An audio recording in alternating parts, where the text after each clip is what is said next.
Well, time now for the little boy with one of the worst cases of eczema doctors had ever seen. The 2-year-old's condition was so severe he had to be bandaged from head to toe. But as Mark Gibson reports, he's made a remarkable recovery after an unusual treatment.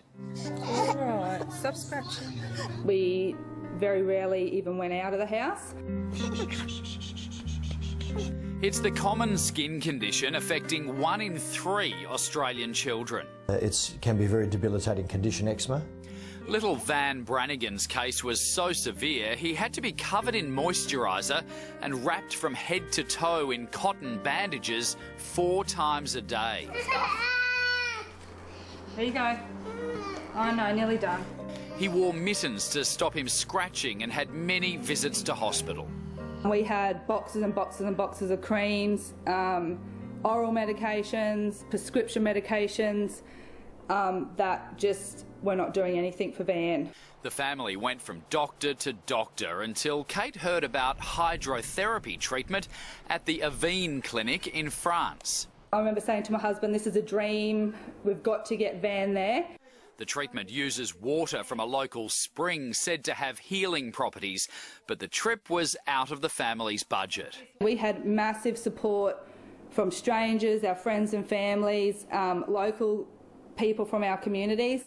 After raising the money, Katie and Van headed to France. Once there, Van bathed in the water, showered and even drank it for 3 weeks. The results were quite amazing. We received results within the first 3 or 4 days.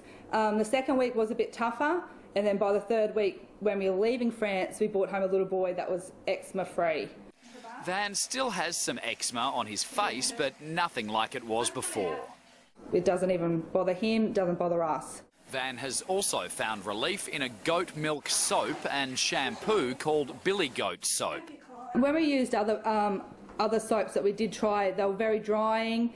He would usually flare quite badly from them. So to find some products that don't cause any reaction and keeps the skin and scalp moisturised makes a huge difference. The best treatment for eczema is to see whether there is any obvious allergens in the environment or in the diet. The WA President of the Australian Medical Association, Dr Michael Gannon. These waters in this place in France seem to have worked for this little boy, but it's not the answer for the vast majority of people who are afflicted by eczema. Katie didn't want to keep using steroid creams, but Dr Gannon says in most cases they're the best way to treat eczema. One of the problems is that there's a reluctance to use steroid creams for long periods of time, but under the careful supervision of your GP and sometimes a skin specialist, they can be very safely used. Since going to France, Katie's been able to work again, the family happy to have some normality back in their lives. We're able to do things that a little toddler boy should be doing, playing in dirt, going to the beach, swimming in the salt water.